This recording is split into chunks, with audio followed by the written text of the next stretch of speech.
Hi friends, welcome to my channel আয়াত kitchen. আজ আমি আপনাদের সকলের জন্য একটি নতুন রেসিপি নিয়ে এসেছি, যেটি আপনাদের রান্না করতে হবে না। আমরা সকলেই কম বেশি টক খেতে ভালোবাসি, তার জন্য আজ আমার রেসিপি হচ্ছে কুয়েত বেল সানা। তো আমি একদম গাছের পাকা কুয়েত বেল নিয়ে নিয়েছি। এখন ভেতরের পুর বের করে নেব।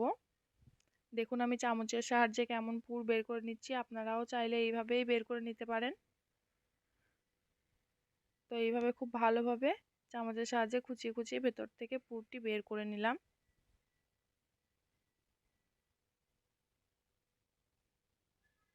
এখন আমি চামচের সাহায্যেই ভেঙে নিচ্ছি, আপনারা চাইলে এইভাবে ভেঙে নিতে পারেন।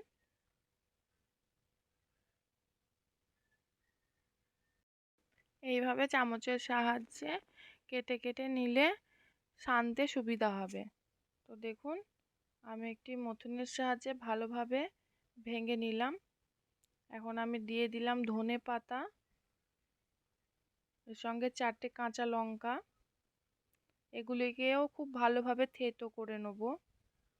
আপনারা চাইলে কুচি করেও দিতে পারেন, আমি কুচি করার পর থেতো করে নিয়েছি। দেখুন এভাবে থেতো করে নেবেন। এবং আমি খুব ভালোভাবে একসাথে মাখিয়ে নিচ্ছি বেলের সঙ্গে। আপনারা চাইলে কাজটি হাতের সাহায্যেও করতে পারেন, আমি হাত লাগাইনি। দেখুন আমি এর সঙ্গে সামান্য পরিমাণ লবণ দিয়ে দিলাম, তার সঙ্গে আমি ভাজা জিরে গুঁড়ো দিয়ে দিচ্ছি। খুব অসামান্য পরিমাণের দেবেন, কারণ ভাজা জিরে গুঁড়ো বেশি হয়ে গেলে তেতো লাগবে।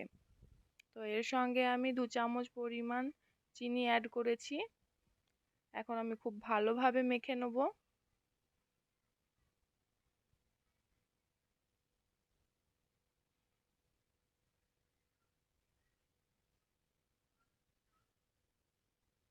দেখুন আমি খুব ভালোভাবে মেখে নিচ্ছি।